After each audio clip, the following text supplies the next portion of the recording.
So just to start off, I want to set the scene with some numbers of why this pay-per-view is so bad.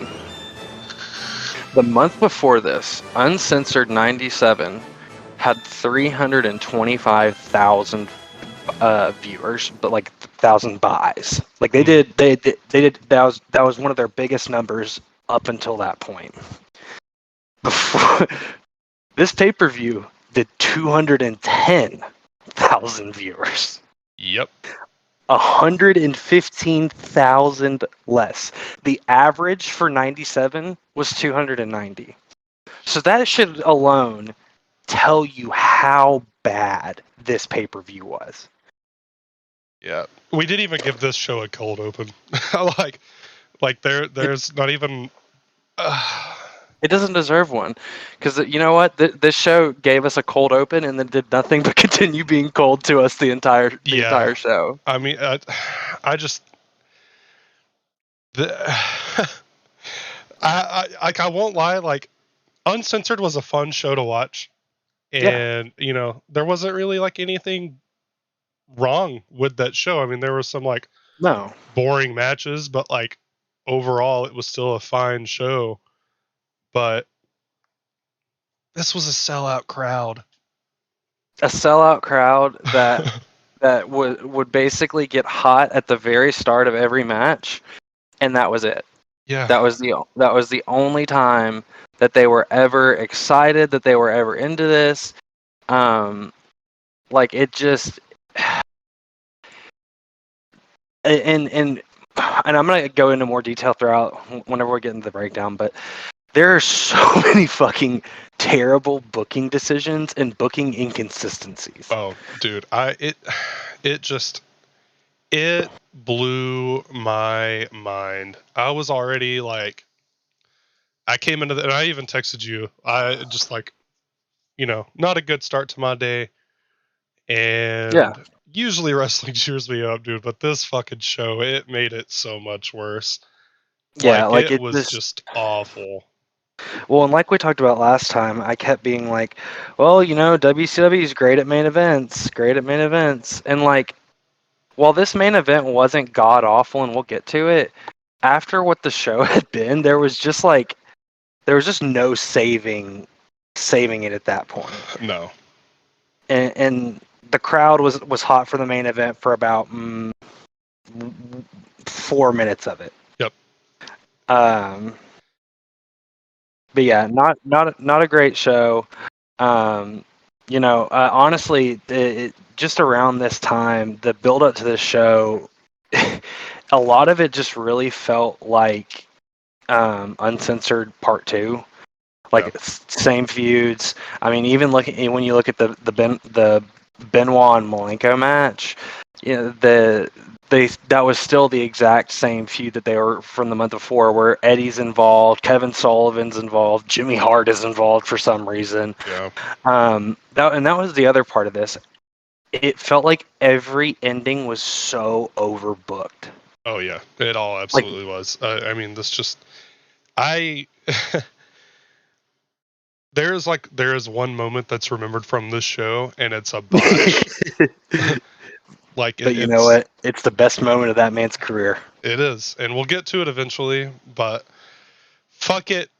We're live. WCW Spring Stampede, 1997, April 6th, 1997. At the Tupelo Coliseum in Tupelo, wherever the fuck it is. Tupelo. It's in Mississippi, with an attendance of 8,356 for a sellout, with 7,428 of those being paid, a gate of $107,000, or $107,115, and 145,000 pay-per-view buys. Yeah, dog shit show. I genuinely apologize for the tone of this episode, because dude, this show fucking sucked my nuts. I mean, even from the start, like when the show opens and we see the stage and it's like a spaghetti western like saloon setup, and I was just like, yep. Well, it looks like someone It looked like someone had been playing Oregon Trail earlier in the day and was like, "That's what we're gonna do." Yeah. Like, but just to kind of set the stage here, this was unlike the last show, which was a one main event show, because this show was so stacked. We had 3 main events. The first of which, sorry, I'm getting the card pulled back up in front of me. The first of which was Kevin Nash versus Rick Steiner for the tag team championships. Well, it was originally. So Scott Hall's been gone. Don't know where he is. Yep, Scott Nash Hall's and gone. Hall are the WCW tag champions. It's supposed to be Nash versus both Steiners, Scott and Rick, and then that all goes to shit eventually. But It all comes crashing down where it hurts inside. oh, it hurts so bad. The one thing that could have saved this show for me was getting to see Scott Steiner. And we didn't even get that. And I have a lot of problems with what they did to Scott Steiner in this episode, but we'll get there. The co-main event was a 4 corners match, which was a tag team match to determine the number 1 contender for the WCW Championship, Harlem Heat versus Luger and the Giant. They didn't do a good job of explaining what this match was going to be before they got there. No, and it's like the only match so they have these 3 main events. The only match that they really talked about on commentary all night was the Nash Steiner match. Yeah, that was it, because again, NWO. Yeah, and so no world title on this show. Hulk Hogan doesn't even make an appearance. No Sting. No Sting. We do get fake Sting. Yeah, we get a little fake Sting. So no Hogan, no Sting, no Scott Hall. Yeah. And then in the main event slot, we've got the blood feud between DDP and Randy Savage in a no disqualification match. You know what? I'm just going to get into it because I think it's the best way to approach this entire shit show. Yeah. So again, Scott Hall is not here. Tonight, Kevin Nash is supposed to face both of the Steiner brothers for the World Tag Team Championship, which the Outsiders currently hold. But Kevin Nash says that he has got some demands that have got to be met first. Dusty has a hard time saying the word explosive over and over. And we start off with Rey Mysterio versus Ultimo Dragon. Oh, dude. First off, where is Sonny Ono? He's not out here. Yeah, why is the best part of WCW not out here?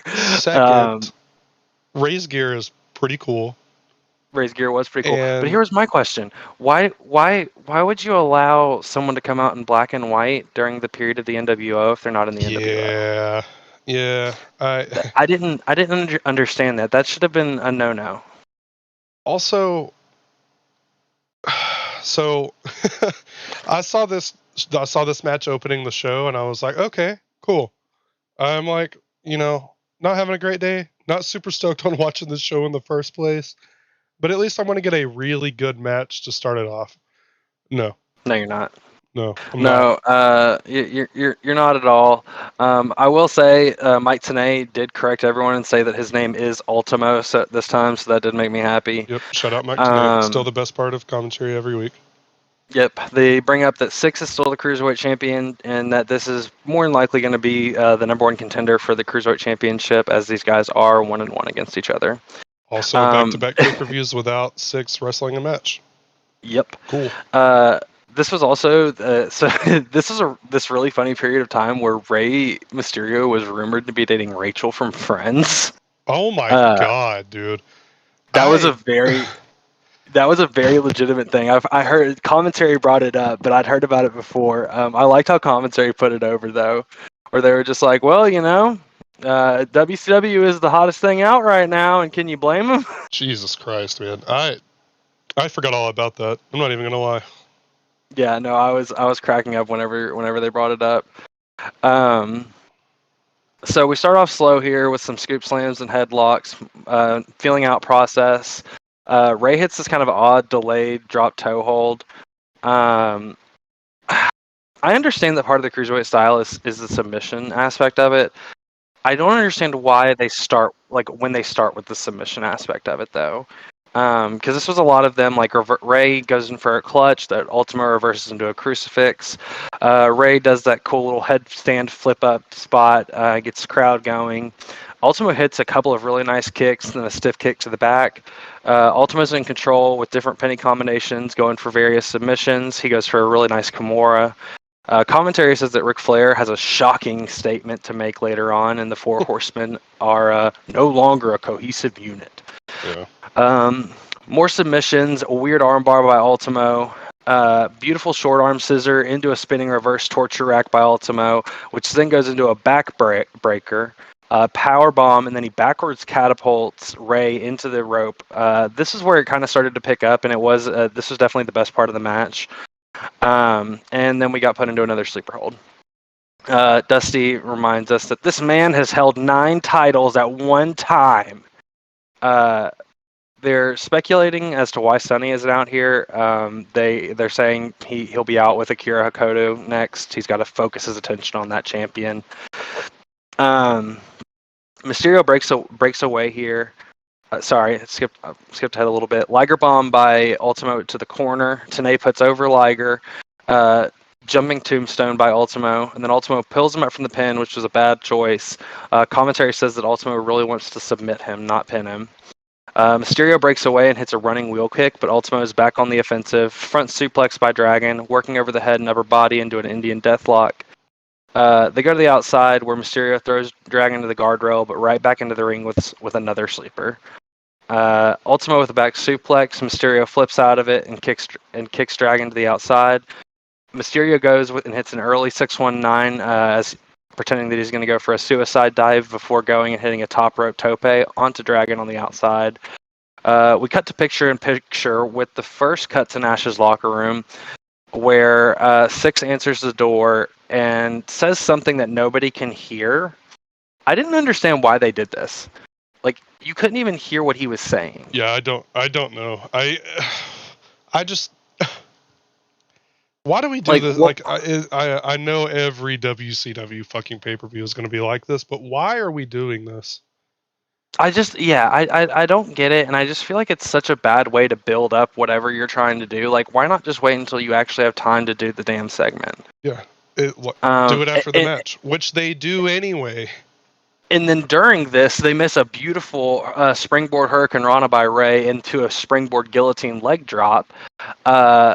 There is several flying body press reversals until Ultimo drop kicks Ray off the top rope as he's coming, or drop kicks Ray off the top rope to the outside. Ray then nails his head on the way down. We're outside. Dragon hits a slingshot crossbody, but wears himself out doing so. Back in the ring, Mysterio goes for a springboard moonsault, and Dragon hits a drop kick as Mysterio is in midair here. This was kind of like that super kick spot by Adam Cole onto Ricochet during that one ladder match at Takeover. Yep, super sweet spot. There's this really embarrassing spot here where they go for this, they both go for wheel kicks and completely miss each other, and then they're both selling like they actually hit each other. It was just weird. Irish whip into an enziguri by Dragon. Top rope Frankensteiner by Dragon. Dragon goes for a tiger suplex. Multiple reverse pin spots. Mysterio hits a rebound, and Mysterio wins via a springboard Rana. Ooh, dude, this match sucked. I gave it a 3 out of 5 because it was fine.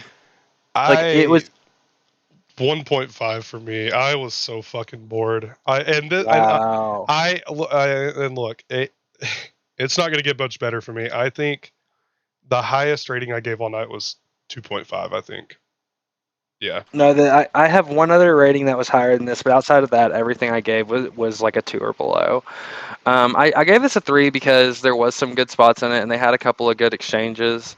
And comparatively to the rest of the card, there was some more entertaining spots. But I do understand, these two are at the time, two of the best in the world, two of the most innovative wrestlers in the world. Why are they having such a boring textbook match? So like I said last week, dude, any Rey Mysterio match that we get on this show, it's held to a higher standard than any other match, really. And Yep. dude, it just didn't stand up. This match honestly was worse to me than the Prince Iakea match from last week. It was super boring, and maybe not like standalone watch it by itself match. It maybe wasn't worse, but it's Ultimo fucking Dragon versus Rey Mysterio, and it was Yep. boring as fuck. Yeah. That's the big problem here is that it was two of the best guys in the world and it was just super fucking boring. Yeah, and that's something that's gonna plague this whole show. Like, spoiler alert: every match on this fucking card is boring as fuck. In fact, I'll probably my most enjoyable match of the night is a fucking surprise to me, and we'll get to it when we get. I cannot believe I said what I said about this fucking match, dude. Well, we'll get there. So we're backstage again with Lee Marshall at the NWO locker room. Six answers again. The Steiners show up wanting to fight. Nash says he wants Nick Patrick when he attacks Steiner. And then as Steiner is defending himself and accidentally hits an official, they fucking pepper spray this man. Like Steiner or like Nash attacked him and spit on him. And spit on him. But then because he defends himself, they pepper spray him. And then we later find out they arrested him. ACAB. ACAB. There was a weird cutaway here where I feel like they edited something out. I don't really know what it is. A lot on this show, actually. There was a lot of like throwing it back and then it fades to black. And then we get to the segment they were talking about. So I don't know like what was going on. It happened like 4 or 5 times on this show. This is the Peacock version we're watching, by the way. I wonder if Dusty was getting a little salty on commentary. Probably. Up next, though, we've got Medusa versus Akira Hokuto for the women's title. Akira Hokuto is the champion. So this is actually the first WCW women's match that I've ever seen, and probably going to be the only one that I've ever seen. We get Sonny Ono.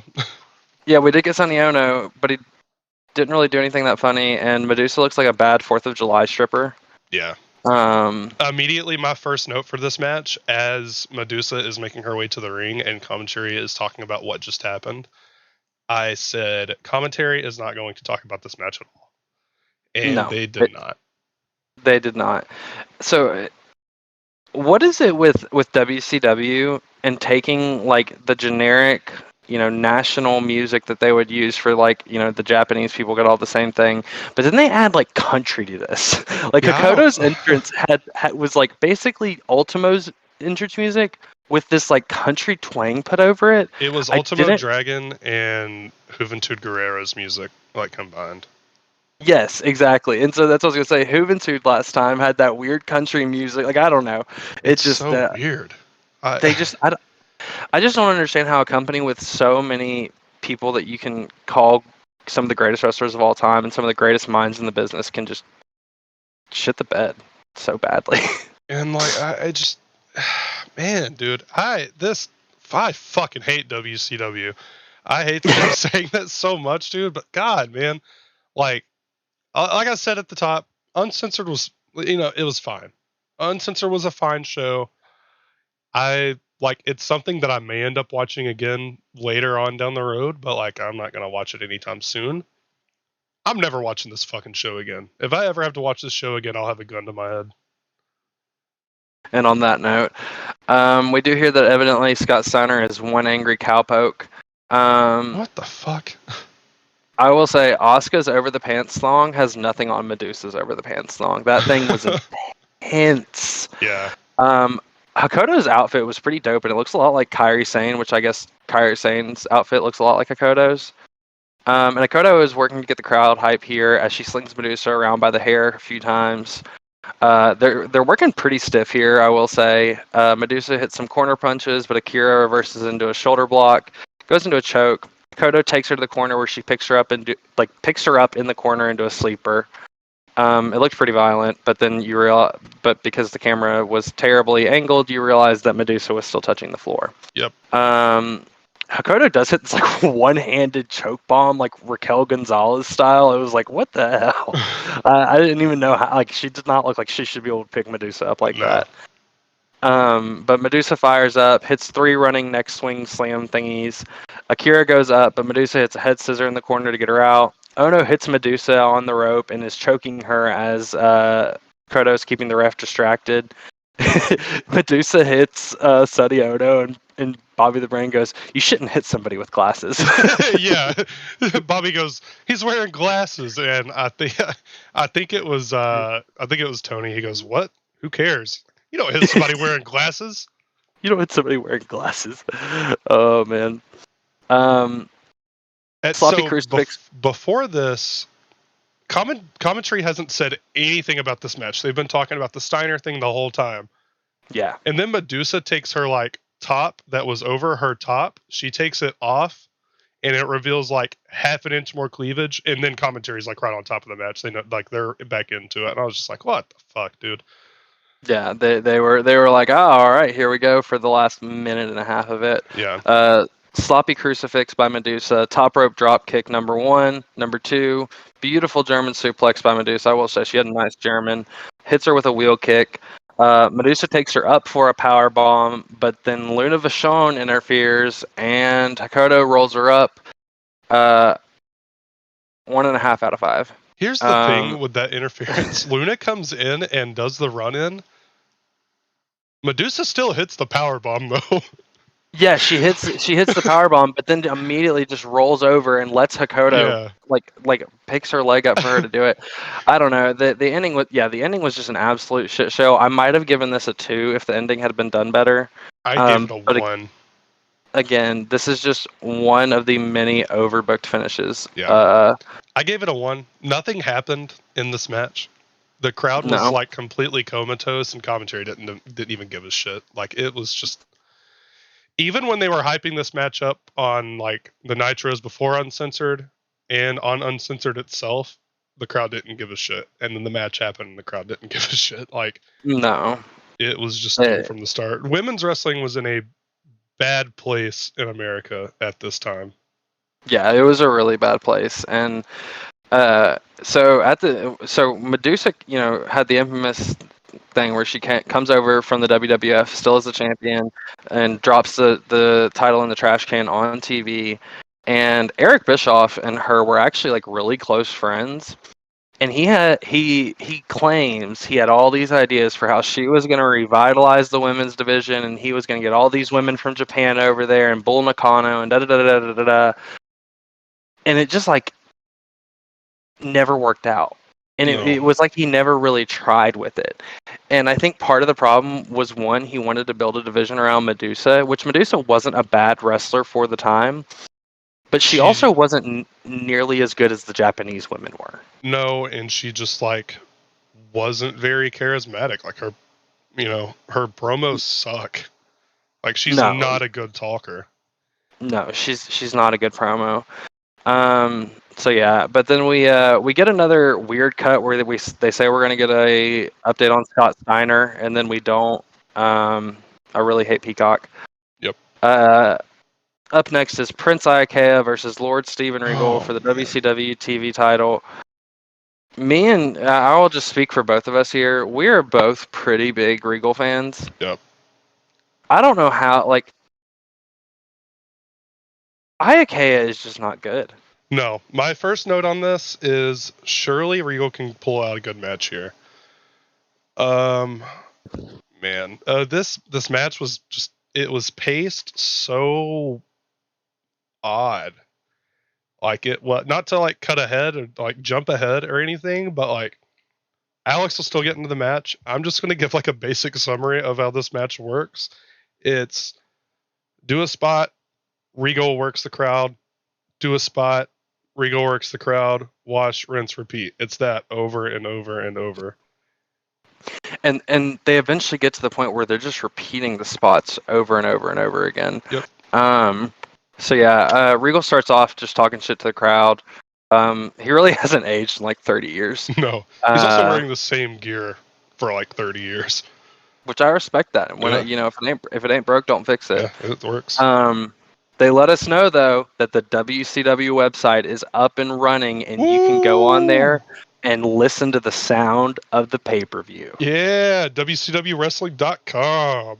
Well, I Woo! will say, if I had been like a teenager at this time, and was a little smart, I would totally do that shit. Oh yeah, I'd be all over it. Listen, like you Yeah, get to listen to the paper. That's pretty fucking cool, actually. Like, you still know what happened. Like that's the only way at the time to like really, unless you buy it, to really know like what's happening as it happens, because the internet really wasn't up to that point yet. yeah, you're not gonna be able to like.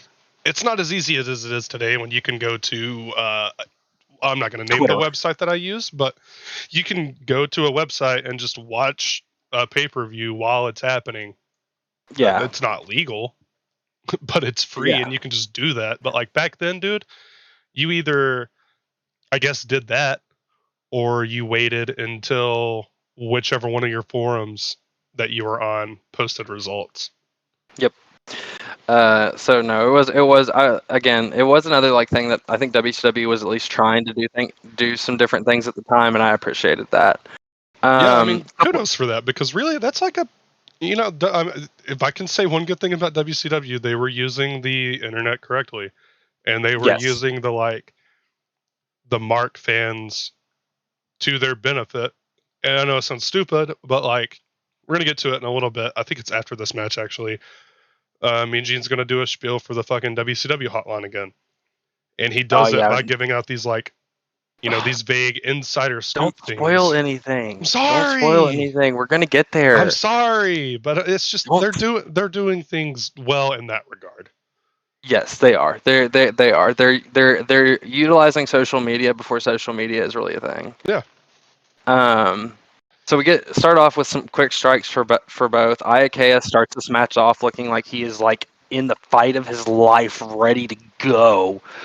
Headlock on the ground by Prince. They are rolling around for random no pins. IK is just really working heat spots here. Regal's not really going. IK does hit a nice side headlock takeover. Regal starts coming back with some European uppercuts to some of his creative grappling spots. Regal again just continues taunting. Iake reverses the headlock again, but Regal sends him outside. Iake hits a springboard crossbody when Regal starts complaining. Brain and Dusty argue about who has the better match strategy between the two of them. Test of strength that puts Regal into a bridge. Regal hits a kip up, which I honestly didn't know he could do. Palm slap to the eyes. Full Nelson spot gets reversed. IK goes for a sunset spot and messes up and has to be literally pep talked by Regal to do the spot. You can see Regal underneath him going, no, like, just go. It's okay. Into the corner, Regal's hitting him with strikes. Prince reverses a European uppercut to fire back up. Knocks Regal down. Commentary's putting over that it is going to be a singles match for the tag titles once again. Match is just repeating the same spots over and over at this point. They literally just go through headlock, roll to the outside, Regal spot. Prince fires up again with some kicks. Irish whips him whenever he wins by the same schoolboy that he beat Ray with. Last pay-per-view, 1.5 out of 5. I also gave this a 1.5 out of 5. My only note was Jesus Christ, this show sucks. I hate that I keep saying it, but dude, it's just I would say go yeah. watch it, but please don't subject yourself to this because the crowd's like dead silent the whole night. They don't give a fuck, like, and they have no reason to give a fuck. No, they didn't. They It didn't. almost feels like backstage someone told everyone to just take it easy or something because every Well, match and is so slow. yeah, and it just felt like nothing was ever building to anything, and it felt like none of the matches had any real congruency inside of them. Regal does attack him after the match, but big fucking whoop. Yeah, cool. We Yeah, got a real stretch. Iakea once again was just not ready for the spot that they wanted him to be in, and like the commentary like keeps talking up, oh, he's a self-made man, da da da da da da, and it's like, listen, I get that you want him to be the power plant golden boy, but he's not. He's not it. He's No. just he's just not it. Like a couple notes from this match. Regal just kind of walks away from a crossbody attempt from IKEA at one point. Made me laugh. Like, it was so nonchalant. It was so funny. And then at some point before that, IKEA goes for a sunset flip and botches it. That's what I was mentioning, where you can literally see Regal underneath him, pep talking him into doing the sunset, into doing it again.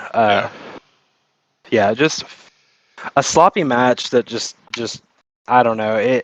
Regal could drag a good match out of a broomstick, and so what does that say about IKEA? Yeah, I feel like that's he's with the company all the way through the end, right? IKEA? Yeah. I remember him believe being he there is. during the New Blood angle in like 2000. Yeah, no, I'm pretty sure you're right. I'm pretty sure that he's there until the end. I don't know if he's there through 01, but I know he's there for the New Blood angle in 2000, and that is insane. So, I mean, maybe the dude will get better, but from last pay-per-view to this pay-per-view, there is no positive changes. No, he basically had the exact same match with a completely different opponent. Yeah. Up on the stage, we got Mean Gene. Ric Flair comes out in a very 90s outfit, including a button-up blue jean shirt with no collar that I was a big fan of. Fuck yeah. He's really ahead of his time fashion-wise. Fans do love Ric Flair. They pop pretty big for him. It's the loudest they've been all night. Flair says that he is coming back as of May 1st. He's been cleared. Says that Mongo, Jarrett, and Benoit will be fighting for the Horsemen tonight. Kevin Green, Flair, and Piper will be taking on the NWO at Samboree on May 18th. Ooh. Says he wants to get his hands on Bischoff after. A big theme tonight was everyone calling out Hogan, talking about how they just want to get their hands on Hogan. And then he says after he beats the NWO, he's going to take on Bischoff with one leg. Hands tied behind his back, foot tied to the other knee. Yeah. How the fuck is that going to work? I don't know, but evidently he's going to do it, even though, I mean, Bischoff is like a black belt in karate, so that's probably like not like the best decision to just leave yourself defenseless, but whatever. Flair's going to get his shit rocked. He's a fucking idiot. Yeah, he really is. And like, honestly, I'm kind of we never saw this match. Maybe we do. I don't know. I bet it happens on Nitro. That's the best part of doing these shows, and this is why, even though I hated watching this show, I still love doing this. I haven't watched this shit. I just know what happens because I've seen the clips and I've read about it, and so I'm getting context for these things. And like we said last show, it's one of those things where it's like, I get that this was just this super fondly looked back upon period, and people just pro wrestling was the good old days. This was a dog shit time period for wrestling. It really was, dude. Like, this was so like Uncensored had a bunch of like segments and random shit going on, whereas this show we had 8 matches on this show. Like, holy fuck, and it sucked. 8 matches that they gave no build to. Like last pay-per-view, Uncensored was a fun show, and part of the fun of it was that they spent the whole pay-per-view interviewing each of the teams for the main event, and they put the main event over, and then each match had something, unique and fun about it. None of the matches were unique here. None of them were fun. And so speaking of matches that were not fun, Public Enemy versus Mongo. Whoa. Let's get one thing straight. I knew it. This was my favorite match of the night. I knew it. You know what? I'm going to let you give your recap. Go ahead and give your recap because I hated this fucking match. Okay. I don't have like as detailed notes as you do, but so the match starts and we get this weird like so it's I think it's Rocco and Mongo are in the ring. And so we get like 45 seconds of a stare down between Mongo and Rocco. And then Mongo gets down to the 3-point stance. Rocco backs away. And then Mongo Irish whips Rocco into the ropes. Goes into the 3-point stance. Rocco grabs the ropes to keep from running. And then they do that spot like 2 more times. That's the start of the match. And I only remember this by like memory because my only note for this part is in all caps, start the fucking match. Like, this was just the start of why I truly just like hated this match. I will say, the Horseman's walkout music is fucking atrocious. Oh, it's awful. Mongo is the current Money in the Bank title holder, though, so I'm not What really is sure where he fits into that picture. What is going Yeah, on with why? that fucking briefcase, dude? Why does he have Like, that? is he a football player who's also a former businessman? His Like, Super Bowl ring is in the briefcase. Actually, wait. is that really what it is? I think that actually, fuck, dude. I think that actually may be what it is because I remember, I think it's a Halloween Havoc. You know, Him it and would be way. DDP have a match for the ring or some shit. You know, it would have been way fucking cooler spending $1,000 on a goddamn replica ring and then just letting him punch people with it. Yeah.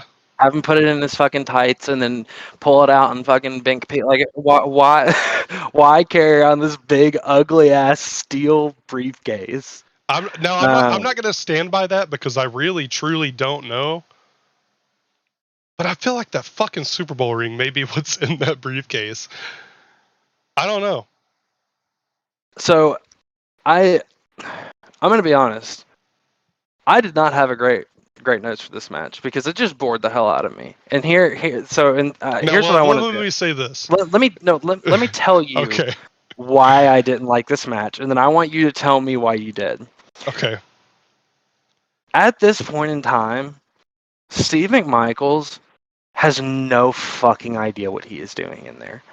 That dude has 3 things that he can do, and if he's not doing one of those 3 things, he looks like a deer in headlights. And he spends like half the match like looking at Jarrett, like, okay, so what's the next spot? What am I supposed to be doing next? And it's like you put, so you've got the him who's this green guy. You've got Jeff Jarrett, who is far from a ring general, but they're against Public Enemy, and so it's like, I guess Jeff Jarrett in here is the Shawn Michaels. Now the match that we had it uncensored between Harlem Heat and Public Enemy, that should have been Mongo and Jarrett, and then this pay-per-view should have been Harlem Heat versus Public Enemy. It would have made so much more sense to have Mongo and Jarrett in that main event. Yeah. Well, yeah, but co-main event, whatever. I think Harlem Heat could have pulled a good wrestling match out of Public Enemy, whereas Mongo and Jarrett could have definitely benefited from like a hardcore match that they had it uncensored. So, yes, swap it. I think it would have been fine. So I texted you while I was watching this match and said, I cannot believe I just typed out what I typed out. And you're thinking it's me saying that this is my favorite match of the show, which doesn't mean much. This show still sucked. This match still sucked. Yes. What I typed out that disgusted me to my core was not me saying that this is my favorite match. It's what was the best part of this match. Jeff Jarrett was the best part of this match. Yes, he was. Jeff Jarrett absolutely carried this match on his back, and I can't fucking stand Jeff Jarrett. You know that more than anyone. He carried this match on his back, and Jeff Jarrett was the ring best general part. tonight. Yeah, he was, and fuck it, dude. All props to him. He did a great job. This match still sucked, but it's not his fault. I don't think he's the best wrestler in that ring for this match. Like he tried. He really did. He really did. It was just he's in the ring with 3 guys who can barely get their fucking boots laced up. Mongo is very green. He's a convert from the NFL, and Public Enemy is Public Enemy. Yep. So I think that says everything that needs to really be said about this match. Well, there are a few things that I do want to say. Okay, go ahead. Just some like different little like notes I've taken because you take the like play-by-play notes. I just take stupid shit notes. So Public Enemy keep high-fiving each other, which doesn't count as a tag for some reason. It happened like 4 times, and it didn't count as a tag any time. So I don't know what the fuck that's about. Just gotta give your bro a high five, It is at this point that I realized there's still an hour and a half left of this show, and I wanted to kill myself. Rocco Rock called Deborah a bitch at one point, and then Johnny Grunge ate shit through a table. And Rocco Rock hits Jeff Jarrett with a briefcase. Johnny Grunge picks up the pin. 2.5 out of 5. Most entertaining match of the night. I gave it a 2 out of 5. The pin was weird because Jarrett had him in the figure 4, and then he gets knocked out, and Rocco's like not really awake, or Grunge isn't really like awake, but then the ref just like counts the pin anyways. Yeah, the match still sucked, but it was the like most fun I had the whole night. So Yeah. match of the night for me is fucking Public Enemy versus Steve McMichaels and Jeff Jarrett. I am disgusted with myself. We'll get to my match of the night. Yeah, so Public Enemy just in non-plunder matches is just not great, but at least Grunge still took a hard bump. And then we get cut to my favorite part, the WCW hotline. Still $1.59 a minute. Mean Gene is shilling it. Can I read my notes for this promo real quick? And then we'll talk about it, because this is the only moment that people remember from this show, but no one knows it's from this show. Yes, so Mean Gene, after he shills the hotline, then cuts away to Harlem Heat. We got Booker T, Stevie Ray, and Sherry Martel. And yeah, let you take it away. Here are my notes. Here's Harlem Heat. And then I look at the screen for a second and I'm like, wait, this looks familiar. And then Sherry starts talking and I say, wait, oh my God, is this the promo? And then Booker starts talking. I go, oh my God, it's the promo. Everyone knows the promo. Peacock edited it to Booker saying sucka, which is hilarious. Hulk Hogan, we coming for you, sucka. Like, oh my, and then you see Booker just double over. Immediately. And Sherry is trying so hard not to laugh. And she just gets him back into it. And then they let Booker talk again. And I was like, I cannot believe after that they were like, here's the microphone again, buddy. I know. Well, so Booker has talked about this on his podcast, which I don't remember the name of, or maybe it's a radio show. Either way, he's talked about this. It is very funny. Everybody laughs about it. Everybody knows about it. It's hilarious. Booker has said that this is like his most embarrassing moment of his entire career, and he hates using that word. Whatever. You can go find where he talks about it. You can find it on YouTube. I'm sure it's easy to find. But Booker really does not like talking about this moment. It genuinely still is like the most embarrassing moment of his career.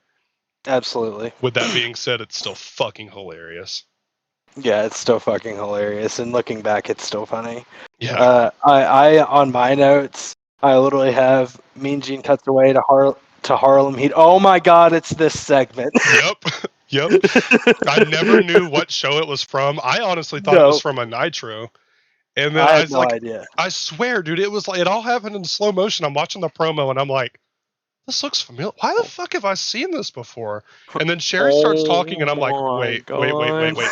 And then Booker gets the mic and I'm like, oh no. Yeah, oh my God. It's the weak Hulk Hogan. It's that promo. You guys know what fucking promo we're talking about.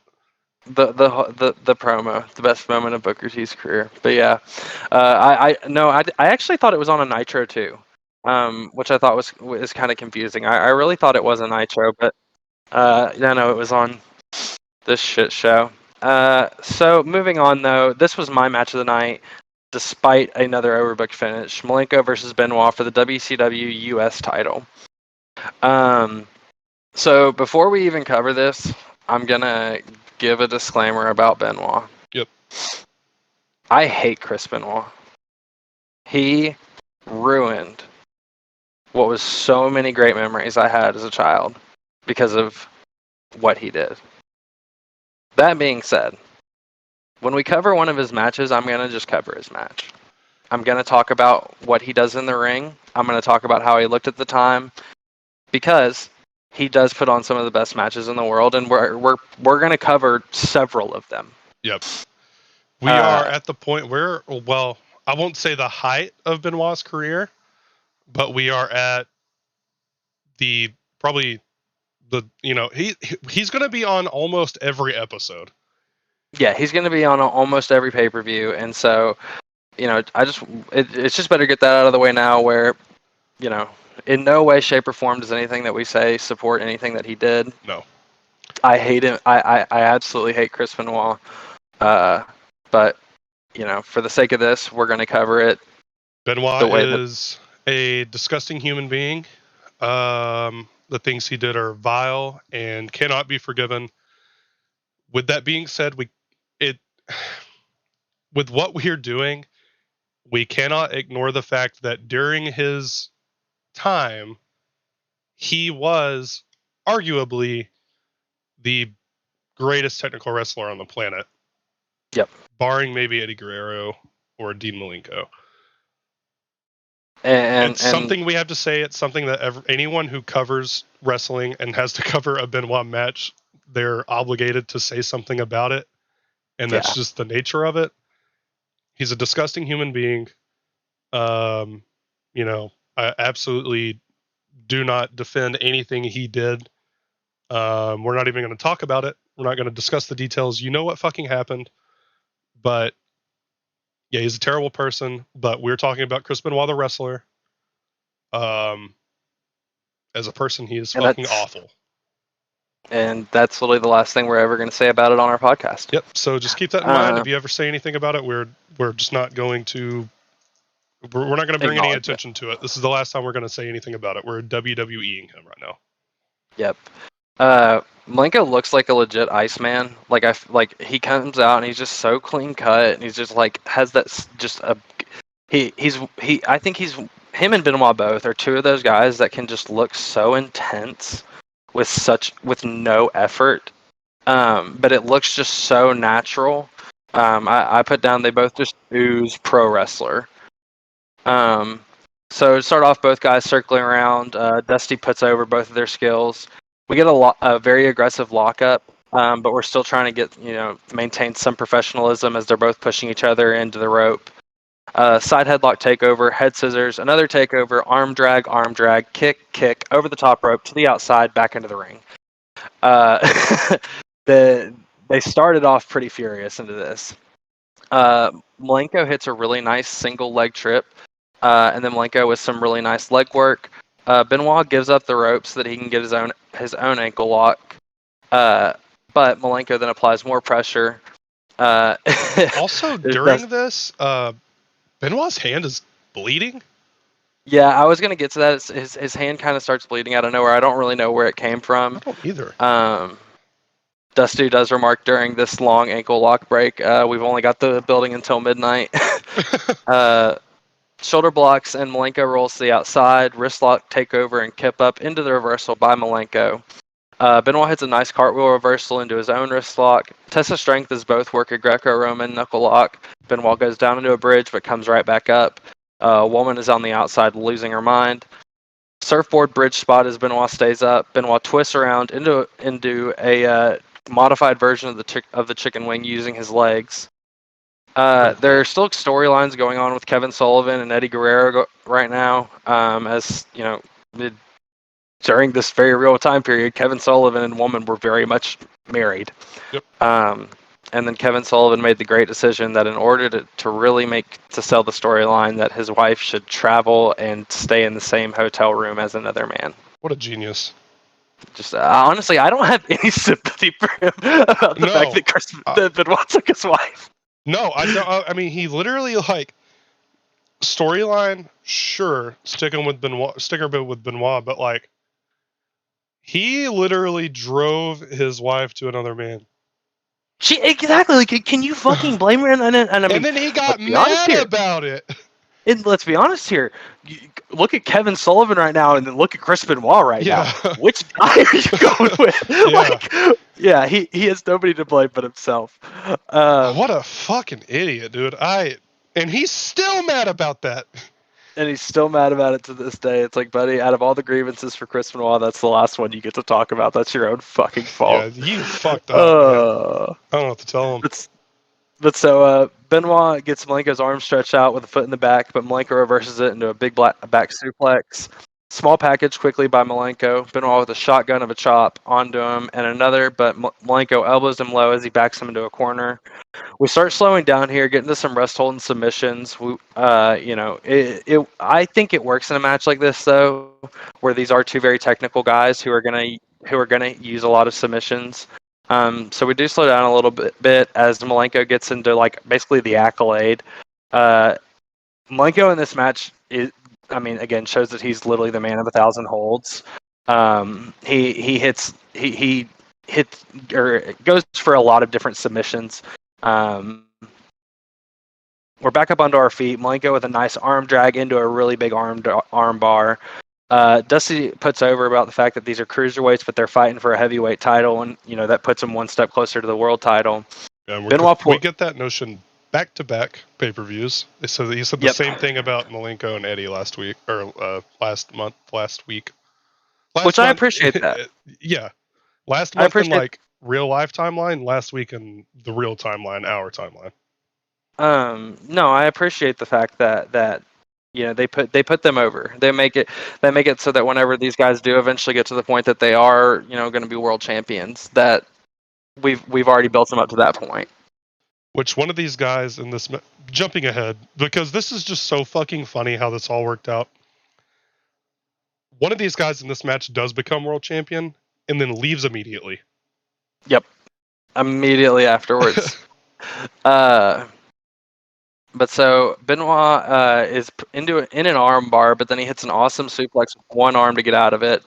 High angle back suplex by Benoit. Stretch muffler that almost makes Malenko pass out. Putting over again about how everyone wants to get their hands on Hogan, including Bubba the Love Sponge. Benoit takes over. Nice release suplex. Benoit has blood on his hand again, but not really sure from where. Malenko hits a corner-to-corner Irish whip and goes for a suplex, but Benoit reverses into a face-down suplex. Jacqueline at this point comes down to attack Woman as Jimmy Hart then runs down and just runs around and grabs the U.S. title. In the ring, diving headbutt by Benoit, but Hart has the U.S. belt as Eddie comes down in a sling, yelling at Hart about the belt, but then Benoit dumps Malenko onto the ropes. And then Malenko hits a fucking suplex to the outside. This was pretty nuts. Then Arn Anderson comes out of nowhere and nails Malenko on behalf of the Horsemen. But then I don't even know who came out and nailed Benoit with the cane. I think that might have been... that was Kevin Sullivan. Yeah, again. Kevin Sullivan, buddy. You're an idiot. Nails Benoit on the head with the cane for the DQ. Malenko retains via DQ as Eddie takes off or Jimmy Hart takes off with the title and puts it on to Eddie.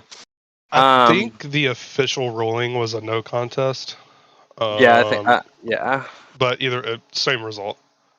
I gave this a 3.5 out of 5, and it would have been a 4 with a real finish. So I gave it a 3 out of 5, and then the finish happened, and it knocked it down to a 2. Yeah, the finish was, again, just so fucking overbooked. Yeah, like why not just have Sullivan come out and do his thing? Why did you need... There was Jacqueline, Jimmy Hart, Arn Anderson, Kevin Sullivan, Eddie Guerrero. 5 fucking people ran in on this match. Yep. Why? Like, you could have literally just done Arn Anderson and Kevin Sullivan and gotten the exact same thing across. Yeah, because Jacqueline and Jimmy Hart and Eddie did nothing for the finish of this match.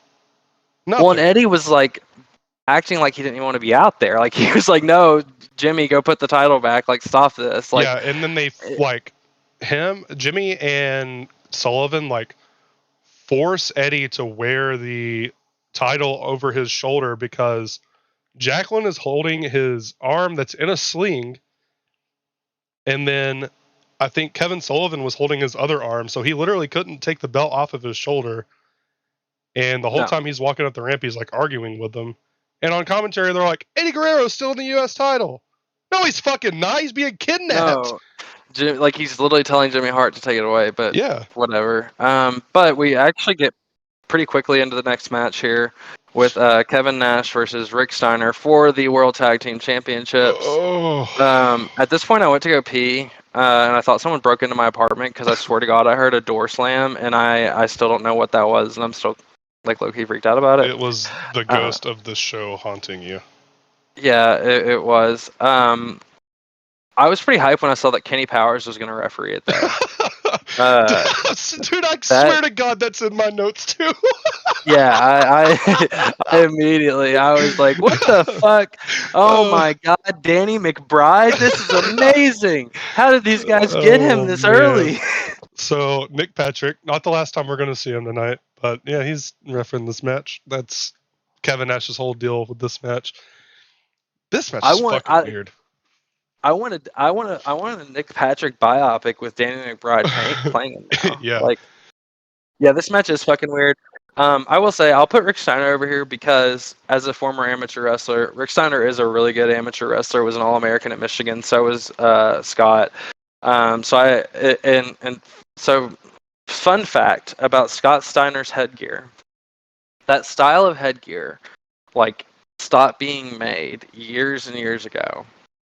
But in 2011, they started making it again. And I kid you not, I was wrestling in high school at that point in time. Every fucking kid in the state that thought they were worth a shit had to get those headgears. And they were going for like $150 a piece. What the just fuck? For the yes. They wanted that Rick Steiner heat. They did. They wanted the Rick Steiner heat, but I had a white pair of them. I wanted a purple pair so bad so that I could be, because I loved Rick Steiner's look with the purple pair. I never got him though. I was never able to get him. Q in the arms of an angel. In the arms. Yeah, it was pretty sad. But so, just something I noticed are like the Steiners together a big draw, and so they don't want to do it too often because again we haven't seen the Steiners tag in 2 pay-per-views. Yes, back-to-back shows where one of them gets taken out. This is also back-to-back shows where Kevin Nash eventually tries to murder Rick Steiner. Yeah. Wow. What the fuck was this? So I'll go through it. It's all Nash to start. Steiner fires up, hits a nice belly to belly. Steiner then hits a nice Irish whip into a big scoop double leg. At this point, Six pulls down the ropes. And at this point, the match then went into a period of time where it was basically nothing but Nash going through his same 4 or 5 moves of doom. Rick's kind of getting up and getting a comeback and then stopping it. At one point, Rick does get a top rope bulldog, but then Nick Patrick intentionally misses the 3 count. We get a clothesline by Steiner. Six comes in and kicks him, and Nash hits a big club to the back of the head. Six then goes over and takes the turnbuckle pad off of one of the corners. Kenny Powers is trying to stop him, but he still gets it off. Nash then gets him up and basically just repeatedly picks up Rick Steiner and rams him into this turnbuckle pad like 5 times. Yeah. Eventually with Rick like landing it, like slamming his neck into it. DiBiase starts arguing with Nash about, not wanting to kill Rick Steiner again. And so DiBiase leaves because you don't want to be an accomplice to murder. Killing Rick Steiner 3 times in 1 month, like, that's too much. Yeah, 3 guys, like this, it's ridiculous. Powerbomb. Kevin Nash retains via murder and powerbomb. 1.5 out of 5. Dud. I gave it a dud. I don't have anything to say about this match. What? I gave it. I gave it 1.5 in my notes. I just say, what the fuck is going on? I gave it 1.5 out of 5 because of Kenny Powers. Kenny Powers is sweet. Yeah, I'll give it half a star for Kenny Powers. Yeah. What the fuck, dude? First off, Six took like 5 fucking minutes to get that turnbuckle cover off to where Ted DiBiase had to get up there and help him at one point.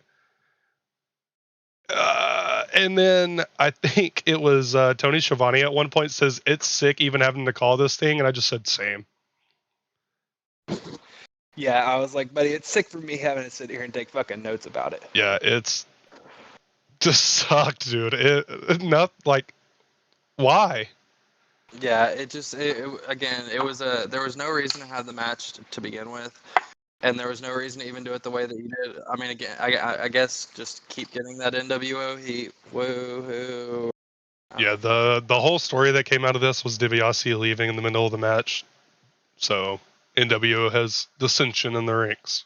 Ooh, we know where Ooh. this goes, so no, they don't. Mean Gene's backstage with Luger and the Giant. The Giant is a giant pussy. His whisper promos. No, it's not even. Yeah, the Whisper promos fucking suck. But he, like, basically in this match is like, every one of us deserves this world title shot, and whoever wins deserves it. And that's good, and I'm glad that we're all hard-working athletes who all deserve this title shot. Yeah, blow it out your ass, Paul. Like, what the fuck was this babyface bullshit? Like, especially in this era where we're in the era of the NWO, like, people don't you don't endear yourself to a crowd that way. No. Like, No. like all it did was make me be like, I just want to see this guy get killed. Yeah. And then once we get to the match, well, we'll get to what happens in the match. It was fucking stupid. Giant cuts his whisper dumbass promo, and then Luger just cuts the same promo he cut it uncensored. Yeah, the exact same thing. Not a single mention of Sting so far.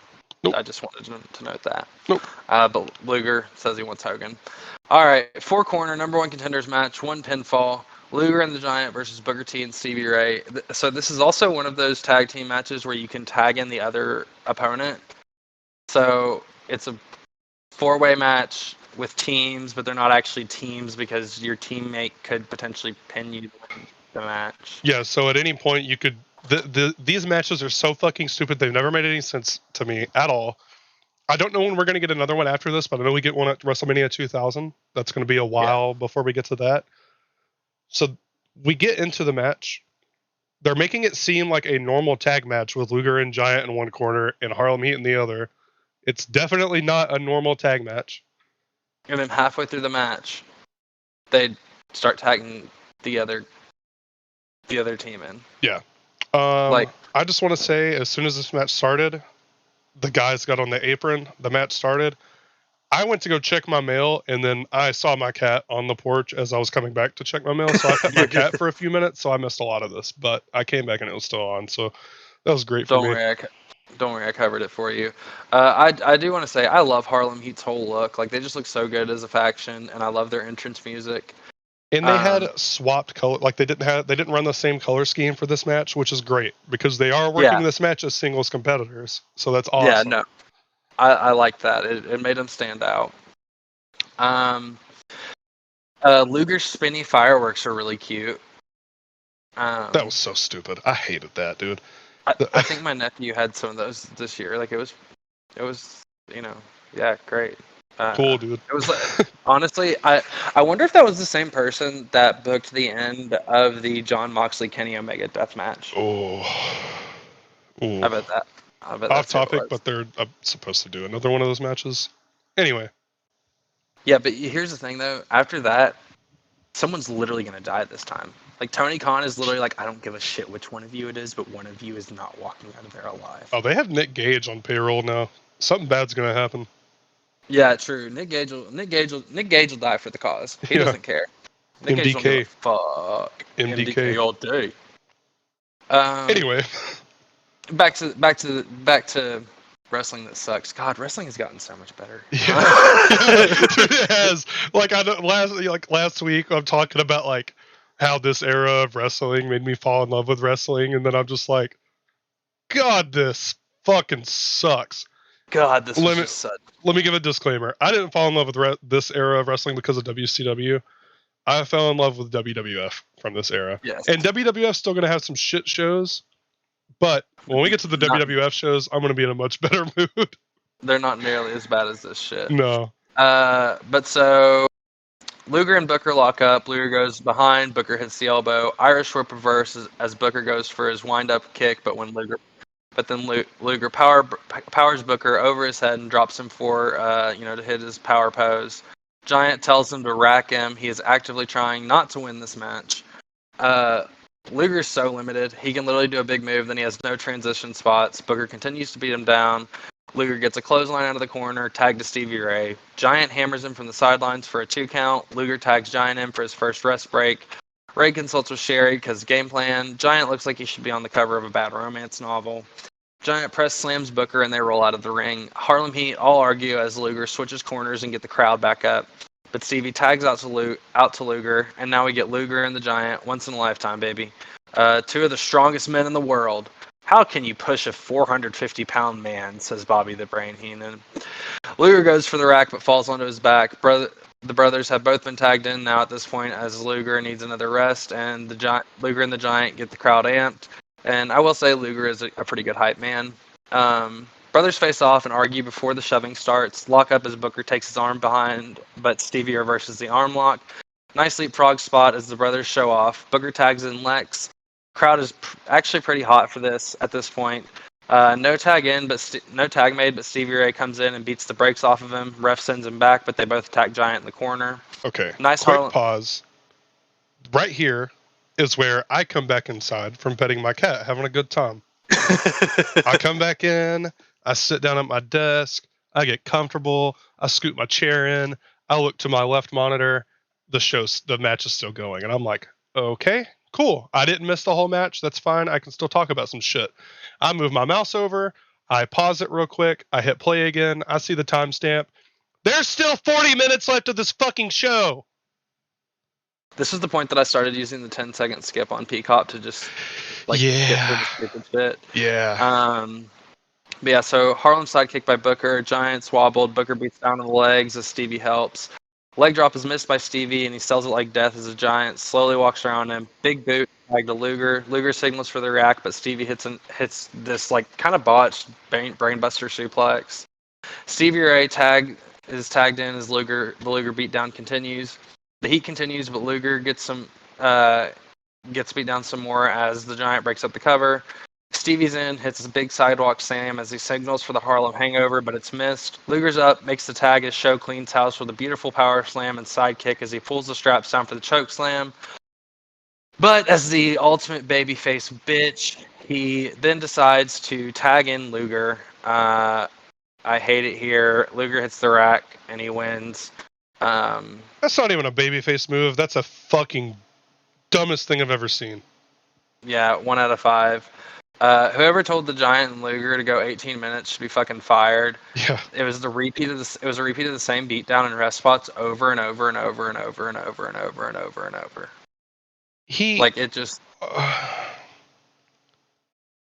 Giant just gave Luger the win. He did. He literally just gave him the win. He was like, here's the world title shot, buddy.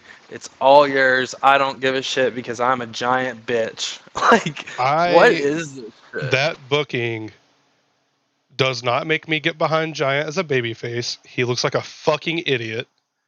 And that doesn't get me behind Luger as a threat to Hogan because he was given the win in this match. Well, and it doesn't make me even care about the world title because it's like, why would I care about the world title if this guy doesn't care about the world title? Yeah, he doesn't give a shit. He's giving it to his friend. What the fuck is that? And also, is he saying that, I can't beat Hogan? Like, is that what the Giant is saying? Like, okay, I can't beat Hogan, so let's let Luger do it. Like, I don't know. I hated it. Well, here's the thing: is Giant's already beat Hogan. Yeah, he beat Hogan in his first fucking match. Yeah. Why? I hate this. I hate wrestling.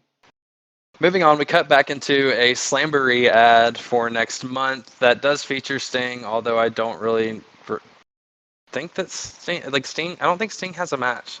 I'll check it real quick if you want to move on. Yeah. Main event time as we cut to the back with Randy Savage walking out. DDP versus Randy Savage. No DQ match. Savage walks out from the back and he talks about what he's going to do after he wins with all of the women he's going to get. Slim Jims for everybody, though, when DDP goes down. I wonder how much Slim Jim's paid for that.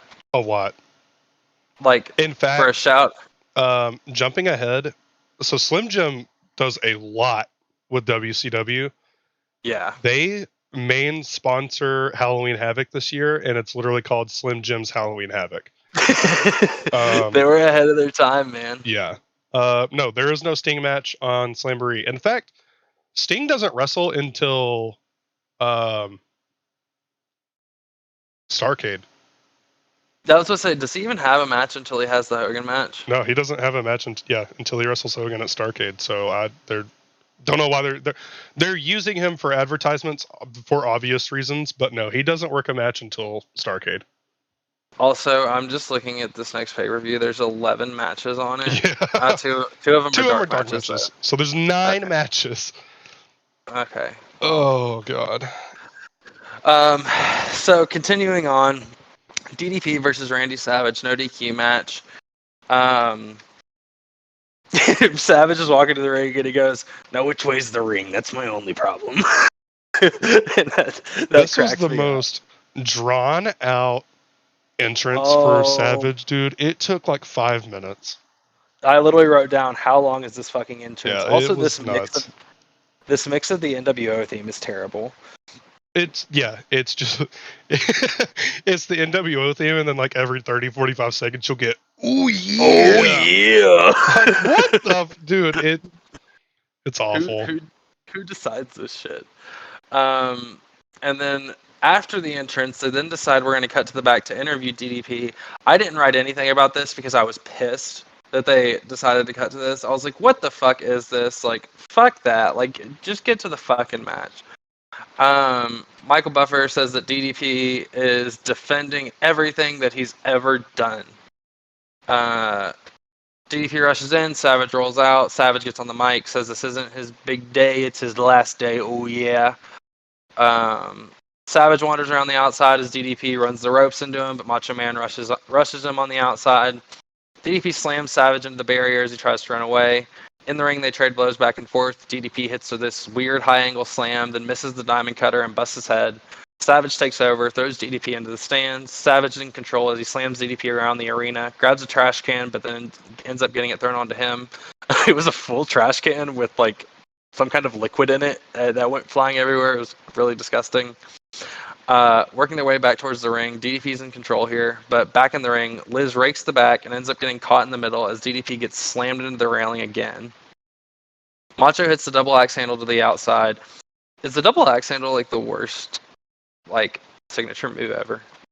I think as a signature move, yeah, it's terrible. The move's fine depending on who does it. I think Triple H has a really nice double axe handle. Yeah. It's a weird move to like call like a cool move, but like some people do it really well. Yeah, well, Savage does it a lot, and I don't think he does it very well. No, it's not good. And I hate saying that because Savage is one of my favorite wrestlers from this time period. Yeah. DDP's back has a cut on it from something, probably that disgusting ass trash can. Savage gets a chair and slams it into DDP's back, and then the ref takes the chair. This is a no DQ match. Why are you taking the chair? Yeah, what the fuck? Yeah, and so then Savage goes outside again, beats up the poor ring bell kid, slaps him around, takes his chair. Slaps the absolute dog piss out of that guy. He does, dude. And then he goes back later and beats the shit out of the kid when he takes the ring bell. Yeah. Like he bullies this guy, man. Savage was healing it up this match, and he continues doing it. He was really healing it up this match. Michael Buffer goes over there and was trying to play doctor. I did appreciate that. Savage gets hit in the face by his own chair as he tries to throw it onto DDP. DDP fires up with punches in the corner before getting nailed with a clothesline. Really, really close 2 count here. Discus lariat by DDP to reverse Savage. Savage gains control again, hits multiple scoop slams as Savage assaults the timekeeper again to get the ring bell. He climbs up onto the top rope with the ring bell, but then Kim grabs the bell before he can get it. Savage still up top, goes for the elbow and ends up getting caught by the feet. Does Diamond Cutter is countered with a back. Diamond Cutter attempt is countered with a backslide, but Savage kicks him low really hard, beats him with, and then starts beating down the referee, and decides he's going to pile drive the referee, and then beats him with his own belt. Savage has destroyed multiple. Okay, booking error number one I have with this fucking company. Yep. Again, Scott Steiner accidentally hits someone trying to defend himself, and it's fine. Randy Savage has now assaulted 2 employees, and nobody cares. He hits him with a pile driver. He could have killed him. He hits the ref with a pile driver. Like in kayfabe, that guy is not a trained worker. No. Like what the fuck is this? I was mind blown at this point. Yeah, it was pretty bad. So then sorry, I gotta get back to where I was. But yeah, then Savage goes for the elbow again, really nails Page with it, but there's no ref because he murdered him. Kenny Powers comes back at this point. Him and Savage are like, throwing it up. Nash comes down to the entrance though, but then DDP counters, hits the Diamond Cutter. Nick Patrick knows that Savage is out, and Kenny Powers quick counts the 3. DDP wins via Diamond Cutter. 2.5 out of 5. I also gave it a 2.5 out of 5. That Diamond Cutter got the biggest fucking pop of the night. It did. And so before we get to the post match, not that the post match was really even good. The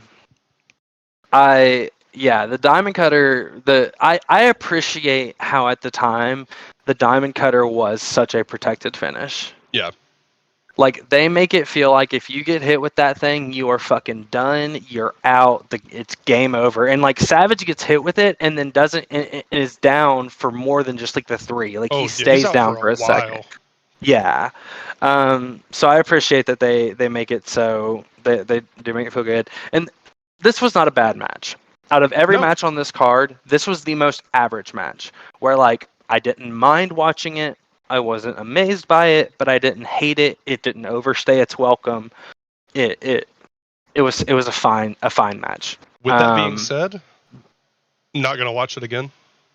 I will never. I'd never watch it again. No match on this card will I watch again.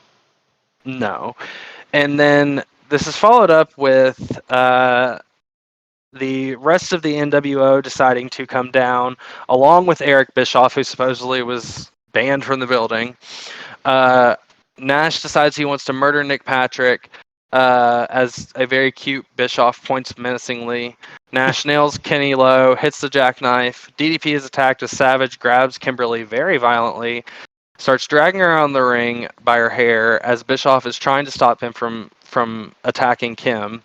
Gets, again, really uncomfortable. Savage, for the second month in a row, is beating down a poor Kim. Bischoff stops him from hitting her as Savage is coming unglued. Crowd is loudly cheering for Sting as Savage attacks Bischoff, and the entire NWO comes out to stop it. And then we cut to commentary, and the show goes off the air with the crowd's completely silent. I didn't even watch what commentary said afterwards. The second they cut to that, I was like, oh, I'm done. They just pretty much recapped what just happened in the ring. The crowd was completely silent, and that's the end of the show. Oh, dude, yep. This show sucked. It was so fucking boring and drawn out. I hate that I had to poison my brain by watching this. Yep. But it's over, and I don't have to talk about it anymore. This is going to be one of those shows where once we get to the end of this, I know we're gonna end up looking back at some shows that we remember, and as bad, like usually you'll remember bad shows. We are not going to remember this one. It was. It's not even that it was a bad show so much to the point that it was so bad you'll remember it. It was bad it was bad because it was boring and nothing happened the whole show. So that's the thing. Like that's why I like WCW in this period, is the aspect of it's so bad it's fantastic. But this was just boring. Yeah. Like, this was just top to bottom. There was just nothing on this card No. to get people interested, and yeah, and it didn't build anything. You know, okay, so Luger's the number one contender for the title. Big whoop. Yep. Like what more could it? You know, it was just bad. It was just bad. Like, and yeah, you set up the main event of Slamboree for Ric Flair versus the NWO, but you know, let's go ahead and just skip over to Slamboree here again. Second pay-per-view in a row, no world title match. Nope. There's 2 title matches in the whole show, I think, actually. 2 title matches, a TV It's the title same and titles from this show. yep, TV title and a US title match. Not even a tag team title match this time. No women's title match either, actually, while we're at it. Yeah, and then the one wrestler on this card who I wanted to see, I was like, oh, Yuji Nagata's on this card? That's cool. In a dark match. Yep. So I just would like to point out again that next month there is still no world title match. Nope. Like, there's at the Great American Bash, which is supposed to be one of their biggest pay-per-views, there's still no world title match. Yeah. So that'll be 4 straight pay-per-views without a world title match. They are dragging. Oh my god. You know what? Let's go ahead and just make it 5 because Bash at the Beach, no world title match. And Road Wild is the next pay-per-view that we have a world title match. WCW, man. I'm sure I'm going to run into stuff that I'm going to enjoy, but so far I've had like 2 matches that I've actually liked watching, and they were both on Uncensored. Yeah. Looking at the card for Slamboree, there's a few matches on here which could be good. Steven Regal versus Ultimo Dragon.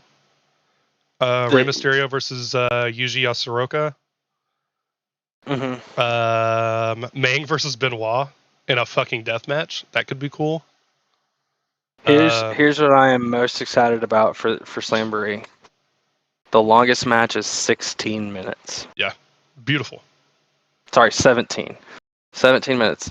Although it is the main event with Ric Flair, Roddy Piper, and Kevin Green versus the NWO. And NWO without Hulk Hogan. I forgot about that. Wow. Yeah. Kevin Nash, Scott Hall, and Six are the NWO team. So back-to-back pay-per-views with no Hogan. What the fuck are we doing? I will say the co-main event, Steve McMichael versus Reggie White. Go Vols. Go Vols. But that is not the next show we are doing. Thank fucking God. Yes. Praise the heavens. Next week, woo, WWF in your house, Revenge of the Taker. Oh man, guess what? We got a world title match on that fucking show. Fuck yeah! What? Give me a card breakdown. So the card is not including dark matches. We have Legion of Doom going against Owen Hart and British Bulldog for the WWF Tag Team titles. Savio Vega versus Rocky Maivia for the Intercontinental Championship. Jesse James versus Rockabilly, Billy Gunn. Yeah. The Undertaker. Well, I can give a little backstory for that Jesse James Rockabilly match when we get to that episode next week, because there's actually it's a stupid story, but there is a story there at least. WWF title match: The Undertaker versus Mankind. Holy fuck. Fuck yeah. And then our main event is a number 1 contenders match for the WWF Championship: Stone Cold Steve Austin versus Bret Hart. Wow.